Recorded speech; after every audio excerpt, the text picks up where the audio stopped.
Thank you, everybody, for coming to the Aaron Torres Podcast YouTube page. If you could do me a quick favor, see that little subscribe button at the bottom of your screen? Go ahead, click that subscribe button. Really does help our channel grow, our audience grow, and I really do appreciate it more than you know. So click that subscribe button. Appreciate your support. Now, here's the video that you came here for. This is maybe right now the biggest story in sports. We have this unbelievable reclamation project. This guy that has been in the spotlight, he's 50. He's been in the spotlight for half of his life at this point. Play caller at USC. I believe he was the youngest head coach in NFL history at the time when he gets hired by the then Oakland Raiders. Goes to Tennessee. There's a riot on campus when he leaves. Gets fired on the tarmac at USC. Reclamation project, Nick Saban OC, and now he has a team that is good enough to win the national championship in college football, and he really might give it all up for another job. It's unbelievable. I was thinking about this morning. He's kind of the Forrest Gump of college football, right? Or of football, maybe even. I mean, think about all the people that he's been tied to. Matt Leinart, Reggie Bush, Pete Carroll, Nick Saban, USC. If you're a Southern football fan, you've been familiar with him. An NFL football fan, you're familiar with him. A West Coast football fan, you're familiar with him. And again, we have this incredible reclamation project that he may be ready to give up on before he sees it to the finish. It is unbelievable. It is the biggest story in sports. And I think we've gotten probably a few interesting updates since we were last on air. Now, we got off air right as he went on Pat McAfee on Tuesday morning. Now, admittedly, the interview is basically 24 hours old at this point. I'm sure for many of you, it would be well past 24 hours. I'd be remiss, though, if we didn't at least mention that, the big storyline coming in was, what was he going to say? Was he going to talk about his future? Was he going to talk about other jobs? Was he going to talk about this? Was he going to talk about that? I certainly think the most newsworthy thing out of the McAfee interview came when he was asked about the reported deadline and the reported ultimatum that Ole Miss has given him. Basically, if you are not committed to us by the Egg Bowl, you got to pack your bags and get out of here. Producer Matt, play Lane Kiffin on McAfee. Actions that come with having success. You just talked about the past 3 years being an absolute juggernaut down there in the SEC for Ole Miss. All the success you've had in the past, your name is a topic of discussion everywhere, seemingly, and will be for the rest of your life. It's a good thing. I don't think it's a bad thing because it means that you're having success, which is why other people are certainly going to mention your name whenever jobs open up. But there's a rumor now circulating on the internet, and we appreciate you joining us here to maybe kind of clarify this. Was there like an ultimatum given to you in the middle of a season from Ole Miss? It feels like the way I'm reading it on the internet is that Ole Miss has told you, and you were doing yoga, I guess, this morning with the AD. Ole Miss has told you, like, we need an answer. Is that true? And how are you handling it all with the team with what's currently taking place? Yeah, that's absolutely not true. There's been no ultimatum, anything like that at all. And so I don't know where that came from, like a lot of stuff that comes out there. Like I said, man, we're having a blast. I love it here. I mean, our running back sitting right over here. Come on over. And it just couldn't be better. Like I said, you pray for things. Our fans prayed for this type of thing, and now we're in the middle of it. So enjoy it. You're 10-1. You're getting ready. You got a bye week. You get to watch half the country lose, and there's no way we can lose Saturday. And then you play the Egg Bowl and go dominate that and keep that Egg Bowl trophy home where it's been for a long time. So that was Lane Kiffin on McAfee. Listen, I'm not here to criticize anybody. McAfee, if he can get the interview, he should get it. I certainly do think we were hoping for a little bit more clarification, maybe a few tougher questions on Lane Kiffin's future. But what I'll also say is this. I also sort of blame Lane Kiffin. If he's not going to say anything, I'm surprised he took the interview. But what I would also add to it is that very quickly after Lane Kiffin did that interview and after that piece of the interview came out, I think most people were pretty quick to dispute Lane Kiffin's version of events. Now, only Lane Kiffin and Keith Carter, the AD, know what's going on. What I will say, because we talked about it on yesterday's show, listen, do I think that there is a quote-unquote literal ultimatum that if Lane Kiffin does not give an answer by, 11:59 p.m. Eastern the day before the Egg Bowl, they're not going to let him coach the game. Like, I don't know that is somewhere in writing or somewhere set in stone. But what I have heard, what I believe jives with what basically everybody else is saying is that basically they have made it clear, like, we want a decision and we want it soon, and we're not waiting until the end of time for you to figure out what you want. And I think it's for a few reasons. I think one, first of all, it goes back to what we've talked about, right? Lane Kiffin, to his credit, has created incredible momentum for Ole Miss football. You know what's the quickest way for that momentum to completely disappear? Let Lane Kiffin finish out the season. And by the way, Ole Miss fans, he does this every year. He always waits until the end of the season. Well, you can't do it this year because of the way the calendar breaks, right? We've talked about it a million times. Opening round, college football playoff, December 20th and 21st. If you wait until the end of the year to let him decide, you could be looking at a scenario where it's after Christmas in which you are replacing a head coach. How about this? Let's say they win a game. Now you're talking about January 1st and 2nd. And so it goes back to what I just said a minute ago. You cannot wait on Lane Kiffin, because if you do, guess what ends up happening? The high school recruiting period is done. All of the high school players are signed. All of the good coaches are gone by the time you get to Christmas and, of course, January 1st, January 2nd. And then on top of it, the transfer portal opens. And if you're trying to get a guy in place January 1st, January 2nd, a day before the portal opens, and he hasn't hired a staff, it's just not realistic. So people will blame the calendar, but there's nothing you can do. And the calendar isn't designed for a head coach to leave in the middle of a playoff run. Like, it's just the truth. So don't blame the calendar, because when people created the calendar, they didn't assume that guys would be leaving in the middle of the playoff or right before the playoff. So is there a hard and fast ultimatum? I don't know. But what I do know is they have made it pretty clear, if you are not going to be here long term, we need to know now, and we're not going to let you make that decision.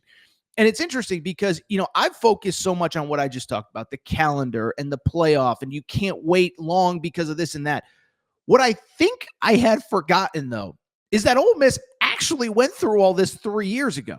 So it's really interesting. We've credited this guy a million times over the course of the season. I think he's doing the best journalism in college football right now.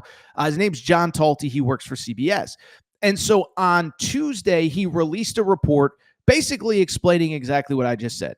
There may be no hard and fast ultimatum, but a decision has to be made, and has to be made soon. And part of the reason that Ole Miss is so adamant about this is because they went through this S show with Lane Kiffin 3 years ago. Now, if you remember 3 years ago, the winter and the fall of 2022, that was the year that Auburn fired Brian Harsin, and Lane Kiffin emerged as the head coaching favorite in that job. Now, history tells us, we've found out the report since then, that Lane Kiffin's daughter at the 11th hour basically convinced him, hey, I just moved to Oxford. I don't want to move again. You need to stay. But he was ready to take that job. And more importantly, Ole Miss went through all of this 3-4 years ago. And so John Talty had some great behind-the-scenes reporting for CBS Sports. Matt, you could put up the first part of the John Talty interview, the board number 1. So this is what John Talty wrote for CBS Sports. In some ways, Kiffin's near decision to take the Auburn job helped spur Ole Miss into the moment that they're currently in. It prompted an NIL fundraising drive to compete with Auburn's perceived bigger war chest. Ole Miss fans rallied to do and give everything they had to do to keep Lane Kiffin in Oxford, to show him that he could have the resources necessary to win big. The problem was it was fraught at times, especially when an 8-1 season imploded into an 8-5 finish, which included an embarrassing Egg Bowl loss to Mississippi State, this during the 2022 season. This is according to John Talty. In a scene first reported in my book, quote, The Price, What It Takes to Win in College Football's Era of Chaos, a prominent booster promised a $500,000 contribution to the NIL fund if Kiffin stayed at Ole Miss. After the loss to Mississippi State, the same booster gave an updated offer where he said, quote, I'll give that effer $500,000 to leave, not stay. That's how frustrating the whole process was by the end, and that booster wasn't alone in his thinking. And so I bring it up, Matt. We could save that second one for half a second. We'll get to that in a minute. But I bring that up because this is what Ole Miss dealt with the last time that Lane Kiffin was truly a candidate for all of these jobs. Now, remember, last year there were basically no jobs open of note. UCF and North Carolina, but there was really no coaching carousel last year. The year before, yes, it was Alabama, but he was never really a candidate there.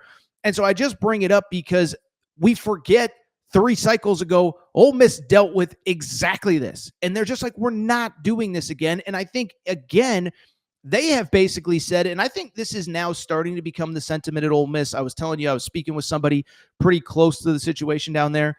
And he explained, he's like, we believe we have made this into a destination job. Now, we can argue about the good stuff, the bad stuff, the history of an LSU, the history of a Florida, the history of a this, the history of a that, the resources, the recruiting base. But basically, he said, look, we gave him everything. And you can now, I think, start to understand the frustration of Ole Miss fans is when you give everything, you give. Lane Kiffin, one of the highest paid coaches in college football. One of the best NIL resources in America. Listen, it's not perfect. The stadium is small. Lane Kiffin whined about the fans a few weeks ago, but they were great for the Florida game. I forget who was the Citadel was the game before where they had trouble selling out, but it's like Oxford's a tiny little town. And the fact that they get 65,000 people there, Ole Miss is like, we've done everything for you. Enough is enough. And we're happy to keep supporting you at the level that we are, but at some point you got to reciprocate it and let us know that you actually want to be here. At some point you got to stop with all these softball interviews, and I'm not criticizing anybody who has interviewed Lane Kiffin, but you got to actually put your, not literal, but your figurative money where your mouth is. You say you're happy here. You say you've never been happier. You say you don't need to be at a blue blood to win in this era of college football. Well, at some point you got to step up to the plate and actually make a decision. The problem is the decision has not been made. To go back to the McAfee thing, I can't believe that he didn't give more clarification. I don't know why you do the interview if you're not going to give more clarification. All you're going to do is say, I did hot yoga with my AD. There's no ultimatum, and Kawan Lacey is the best running back in college football. Hey, can you give the fans that are giving you tens of thousands, if not millions, and the school that is giving you millions upon millions, can you give them a little bit more clarification? Is that too much more to ask?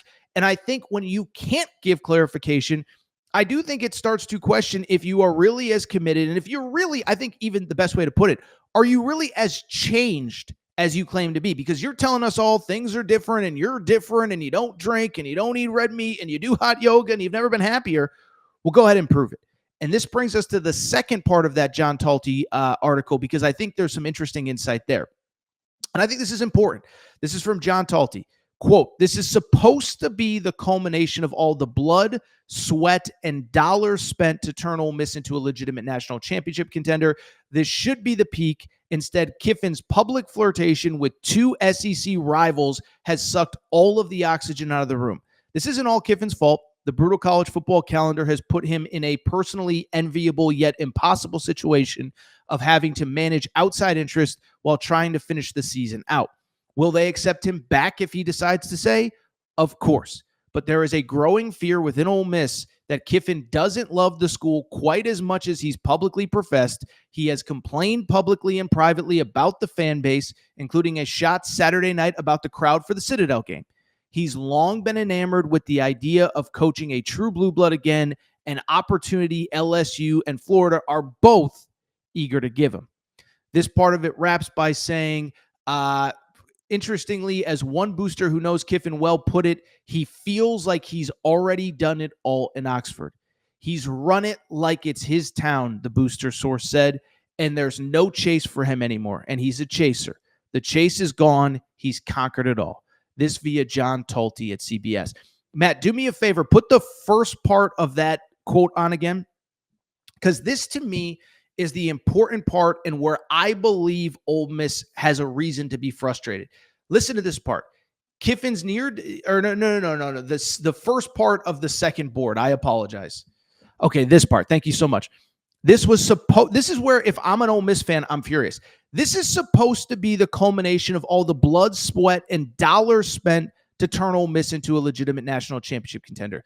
This should be the peak. Instead, Kiffin's public flirtation with 2 SEC schools has sucked all of the oxygen out of the room. Matt, you can put me back on screen. Get this handsome face on the screen, baby. But listen, this is why I side with Ole Miss fans. Listen, again, I understand the calendar is not perfect. My counter to that is the calendar is not designed for a guy who truly has a team that is good enough to win a national championship to leave for another job. That's not what the calendar is designed for. And so it's why I don't have sympathy for Ole Miss, for Lane Kiffin, and I do have sympathy for Ole Miss. And so it'll be interesting to see, but I think that last part becomes interesting as well. He's a chaser. He's chased everything there is to chase in this town, and he might be ready to move on. Listen, it's Lane Kiffin's life.